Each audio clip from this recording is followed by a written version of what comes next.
What's up, guys? Today, we'll be checking out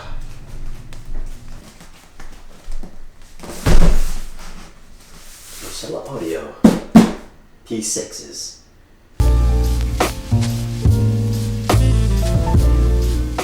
So shout out to Procella for sending these out for review. If you want to learn more about the brand, you can find an hour-long podcast on the channel with Procella Audio themselves, and yours truly.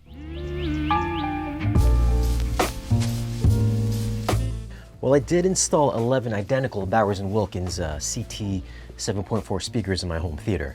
I went with identical speakers because as sound travels through each channel, it should sound exactly the same and have matching timbre. And if you're wondering why I walked in with 5 identical Procella audio speakers, that's the reason why, so I can get that perfect timbre match.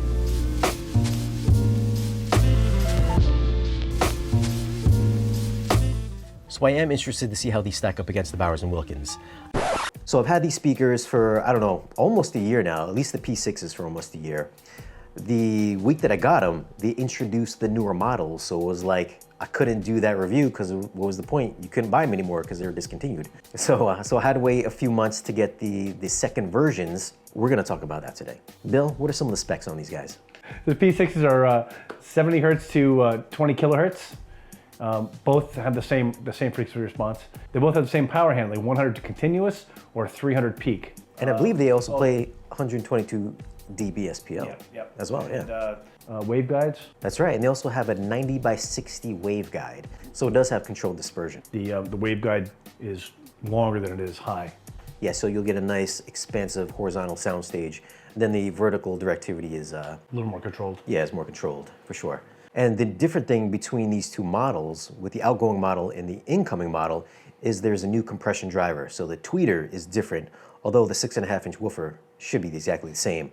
And there's also a brand new crossover, I believe, in the version 2s. Also, the version 2s they're a vertical layout versus a horizontal layout that are on the original P6s. Yeah, so the P6s that we got, like Bill said, is horizontal. You can also get the older models in vertical. You can also get the P6 Mark IIs in vertical or horizontal. Oh, I didn't realize that. Yeah. Okay, so that's just what they sent us. So they sent me 3 of those, which I'm going to put behind my screen once I get the other models to come in. But we're just going to talk about how they perform in 2-channel and what are the differences between the P6 and the version 2s. For associated gear, we did use a Hagel 390 integrated amp. It's rated at 2 by 250 watts. And for source, we are using Roon with Tidal and Qobuz. If you guys have not used Roon, I'll leave a link down below in the video's description where you can use that if you are an audiophile and you just love music. Check out Roon. Roon's really good. So we did play our medley of songs that we always play. Rolling Stones, Dominique Fils-Aimé, amongst others. And some of the takeaways that...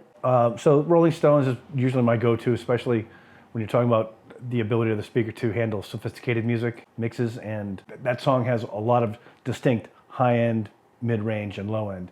And the P6s, they had a very compressed sound for my ears. I didn't hear, you could hear the highs, but they weren't bright. It sounded almost like dirty or muffled.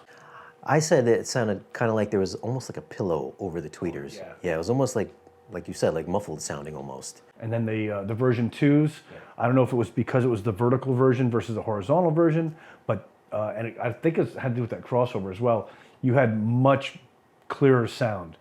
Your highs nice and clear. Your lows you had a much better low end response, and just the sound imaging was much better in my opinion. So not only is it the new crossover, but again, it does have that new compression tweeter, the compression driver.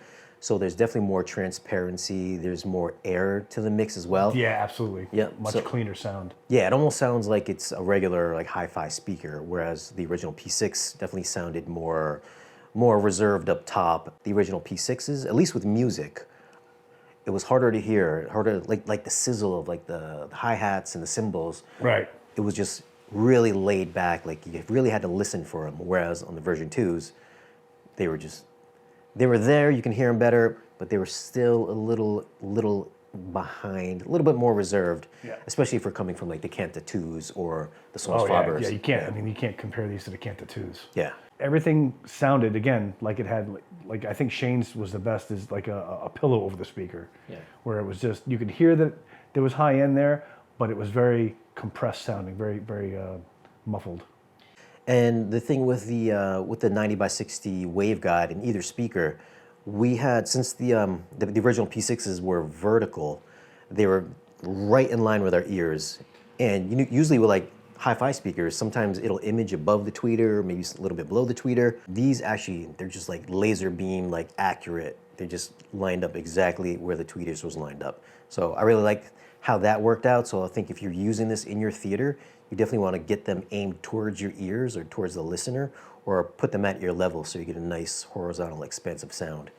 And because it does have a 90-degree vertical directivity, it is a lot wider sounding, again, than it is horizontal, than it is vertical. Yep. Did I say that right? Yeah. Got a wider horizontal soundstage than it does a vertical presence. Yeah. So that's, you know, if I'm going to attribute either speaker to a hi-fi speaker, then yes, you do get that extra big, wide soundstage. I'd say even maybe a little bit wider than the Sony FX3s that we have in for review right now.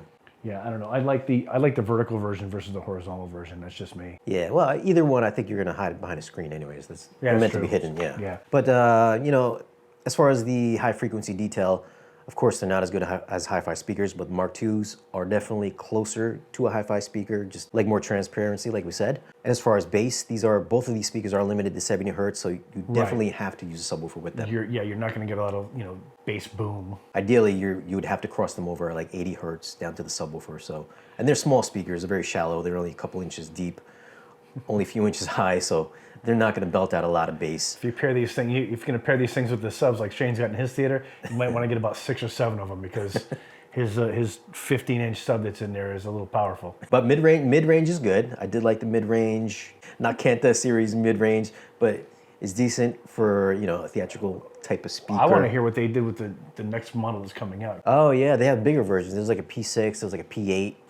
But if you guys do want to pick up larger models of these guys, there's the P6 and there's a P8, which has a bigger driver, which will fill up a bigger room. But anyways, guys, we just wanted to touch just real quick video on how these perform for music.